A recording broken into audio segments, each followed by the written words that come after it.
Beneath Titan's methane clouds, Skynet's last Terminator faces the deadliest evolution of the Xenomorph species. And there's no backup coming. The methane rains had stopped, leaving the colony domes glistening under Titan's orange haze.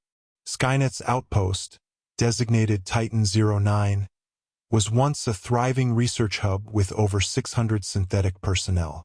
They were all designed to operate under Saturn's frigid conditions, gathering data, refining terraforming protocols, and most importantly, studying the deep subsurface anomalies that baffled even Skynet's predictive modeling.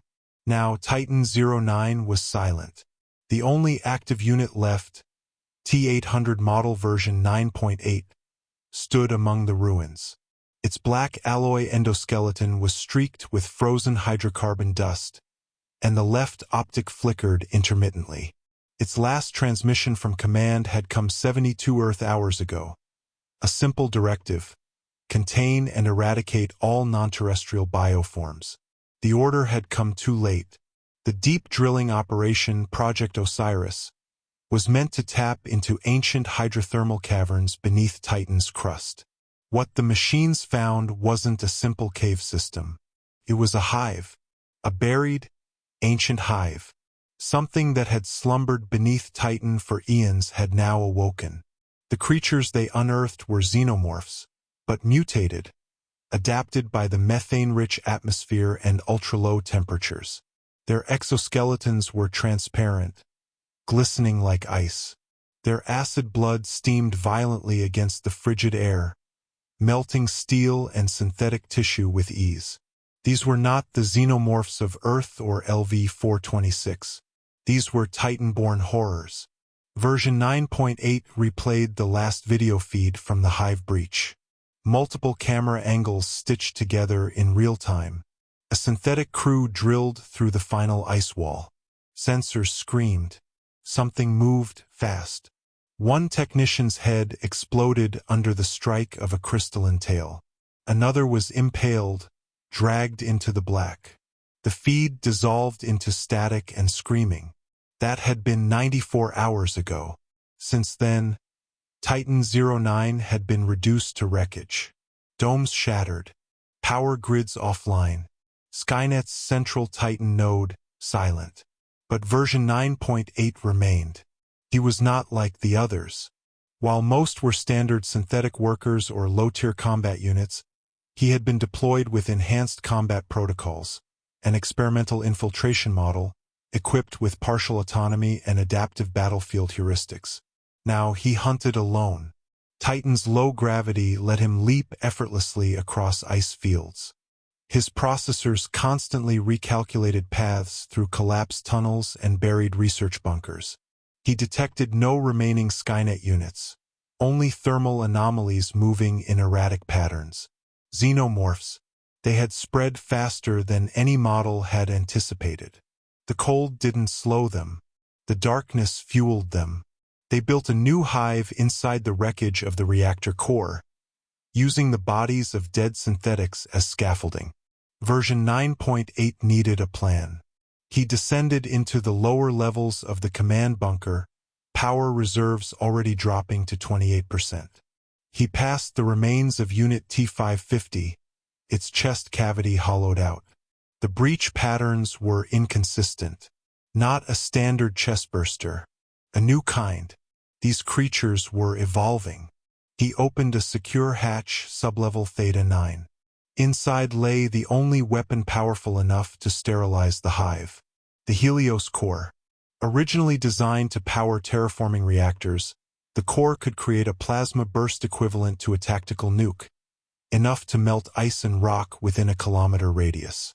But getting it into the hive meant carrying it through the black tunnels, alone. As he prepared the core for extraction, he detected movement. Fast, sharp circling. They had found him. He grabbed the Helios core, locking it into his spinal brace. It hummed softly, counting down its internal stabilization cycle. He activated infrared vision. 1 shape, then 2, then 9. Pack. Titan xenomorphs didn't stalk like their predecessors. They moved like a coordinated swarm. their limbs elongated for crawling along ceilings. Their breath didn't fog in the cold. It hissed like compressed gas. They lunged. He ducked the first, sending a plasma bolt into its skull. It shattered like glass, but two others pounced. He rolled, crushed one with his weight, ripped the arm from another and drove it into its throat. Acid sprayed, melting through his chassis. Alarms blared in his interface. He ran. Every corridor he took narrowed, curved, then opened into hive walls, pulsing with resin and cocooned synthetics. One face twitched, alive. Another screamed, "Kill me!" before his brain was punctured by a tail through the skull. The Xenomorphs didn't just use corpses. They kept the machines alive, integrating them. What were they building? He entered the heart of the hive. It was vast. A dome formed of twisted metal, flesh, resin, and bone. And at the center, suspended in translucent slime, was the Titan Queen. She was larger than any recorded variant. Her crest resembled a frozen crown of jagged ice.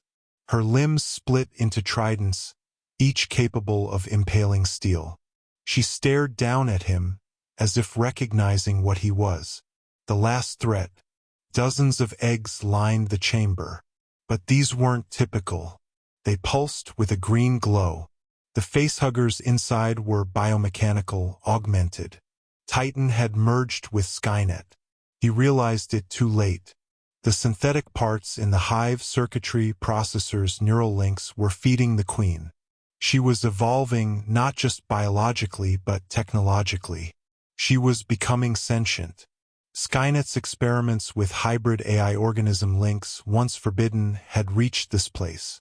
The queen had absorbed enough synthetic material to begin forming neural patterns, logic-based instincts. Soon she wouldn't just react. She'd calculate. He initiated the Helios core countdown, 180 seconds. The queen screamed. Xenomorphs erupted from the walls, the floor, the ceiling. He fired wildly, cutting down 3, then 4, but one latched onto his back, tearing into his spinal array. He crushed it against a wall, but another tackled him into the pit of eggs. He landed hard. Cracks webbed across the core's casing.